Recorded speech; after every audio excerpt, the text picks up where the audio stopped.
Nós chegamos agora num ponto onde uma das trilhas da grade de pesquisa cruza um trecho de igarapé.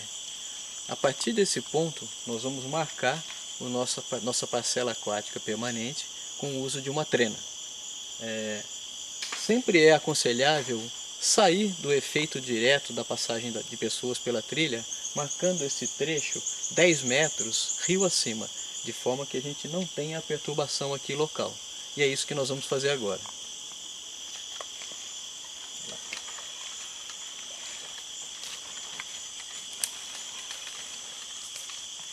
Nós chegamos aqui ao ponto 10 metros acima da trilha, onde a gente deveria começar o nosso trecho de amostragem. Como nós precisamos bloquear esse trecho com uma rede, às vezes não é possível trabalhar naquele ponto exato. Aqui, por exemplo, nós temos um tronco caído, uma área muito profunda e larga, onde é impossível armar a nossa rede de bloqueio. Nesse caso, nós vamos procurar um trecho mais próximo possível, rio acima, onde a gente consiga ter condições adequadas para armar essa rede. Em função da dificuldade de armar a rede naquele trecho perto do tronco caído, nós deslocamos o ponto inicial mais ou menos 5 metros rio acima para poder começar num local adequado.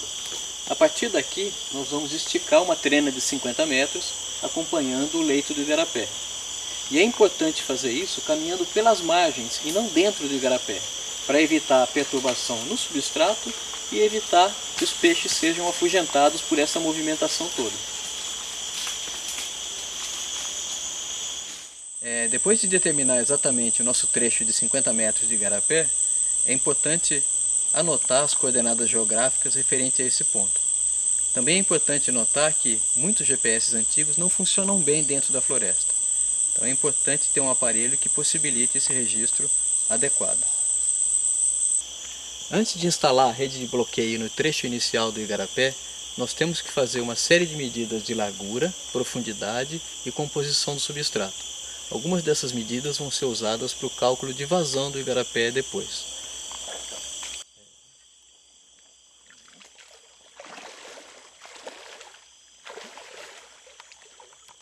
A primeira medida que nós fazemos é a de largura do igarapé.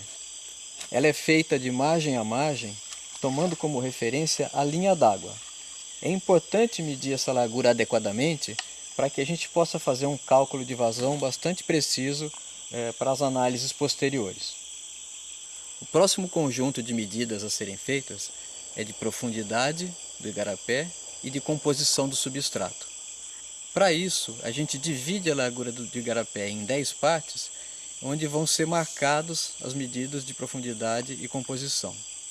Nesse caso, o canal de igarapé tem 1,40 m de largura. Então, a cada 14 centímetros, nós vamos ter um ponto de medida dentro do leito.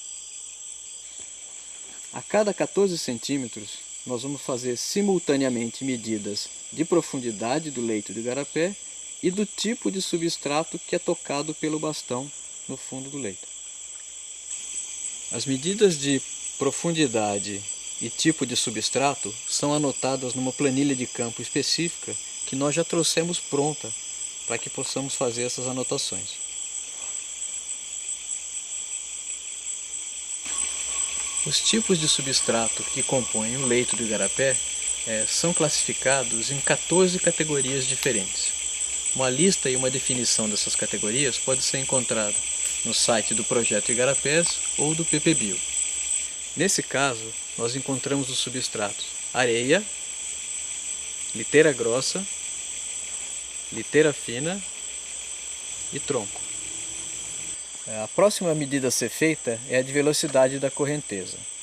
Para isso, nós fincamos 2 varas no meio do canal do igarapé, separadas entre si por uma distância de exatamente 1 metro.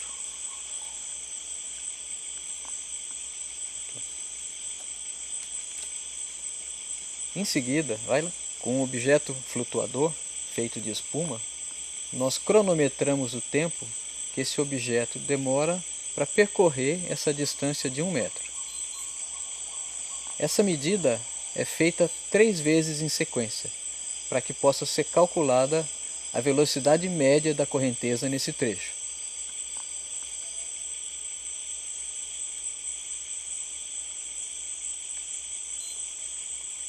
A última medida a ser feita em cada ponto é a de abertura do dossel da floresta sobre o leito do igarapé. Isso é feito utilizando um densiômetro côncavo e são feitas 4 medidas em cada ponto, normalmente orientadas para os 4 pontos cardeais: norte, sul, leste e oeste. As medidas de abertura de dossel vão representar a média dessas 4 medidas feitas em cada ponto. Quando não se tem um densiômetro, uma alternativa viável é utilizar uma câmera digital pequena, dessas simples que se encontram no mercado. É importante que ela tenha uma lente grande angular de 28 ou 35 milímetros. São feitas fotos orientadas para o dossel da floresta, que depois vão ser tratadas num programa de computador para gerar dados de abertura ou cobertura do dossel. As medidas de largura do igarapé, profundidade, composição do substrato, velocidade da correnteza e abertura do dossel são repetidas 4 vezes nesse trecho de 50 metros. No ponto inicial, a 16 metros, a 34 metros e ao final, com 50 metros. No meio do trecho de 50 metros, lá onde está marcado 25 metros, a gente faz uma série de medidas de qualidade da água: pH, condutividade elétrica, temperatura e oxigênio dissolvido. Existem aparelhos específicos para cada uma dessas medidas, mas para quem trabalha em trilhas no meio da mata, é muito mais confortável e tranquilo trabalhar com aparelhos multiparamétricos que fazem todas essas medidas ao mesmo tempo. Na maioria das vezes, a gente trabalha em condições de campo difíceis, onde é praticamente impossível conservar adequadamente ou processar análises químicas de água em campo. Em todo caso, se houver a possibilidade, é recomendável tomar medida de outros parâmetros químicos, como nitratos, fosfatos e diversos tipos de poluentes na água, especialmente se você está trabalhando numa área sujeita a impactos humanos. Depois de fazer todo o conjunto de medidas ambientais, o passo seguinte é fechar o trecho de igarapé usando redes de bloqueio de malha fina. O objetivo principal disso é evitar que os peixes que estão contidos dentro do trecho escapem. Com isso, a gente consegue gerar dados muito bons a respeito de abundância das espécies dentro de um trecho conhecido de igarapé.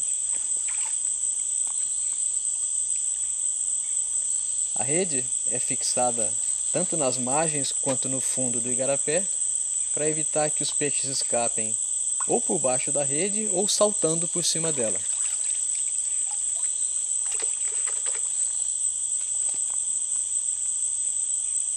Esse mesmo procedimento é repetido no trecho do Alto Igarapé, a 50 metros daqui, de forma a fechar o trânsito de peixes, tanto entrando quanto saindo desse trecho.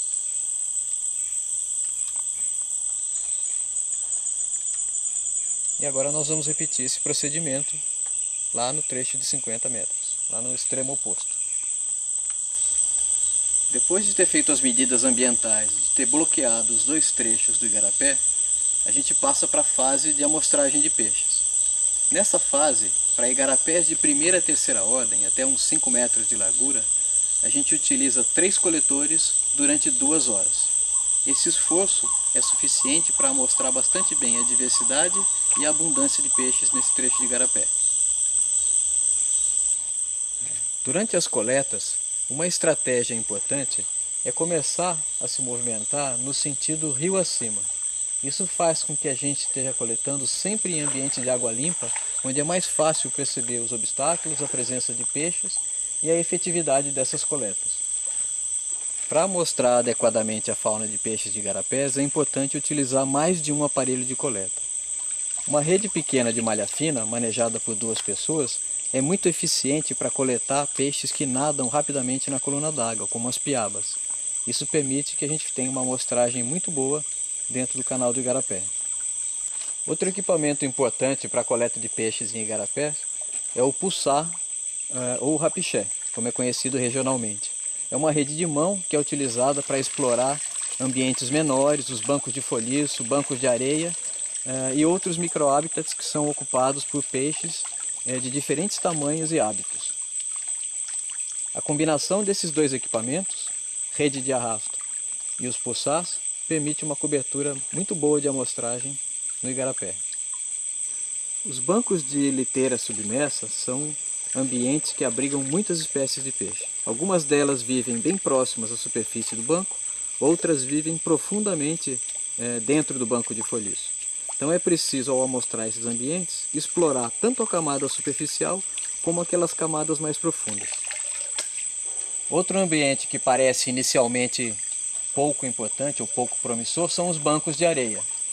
São ambientes simples, mas que podem ter uma fauna bastante especializada. Várias espécies de bagres, especialmente pequenos candirus, vivem permanentemente enterradas na areia, e esse ambiente também precisa ser adequadamente amostrado.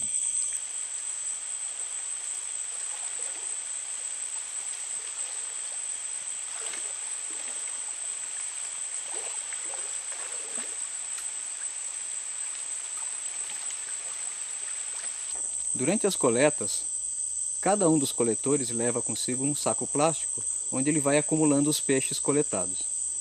É importante, a cada intervalo de tempo, trazer esses peixes até a margem para que eles sejam acumulados num recipiente maior e não morram em função do tempo prolongado dentro do saco plástico.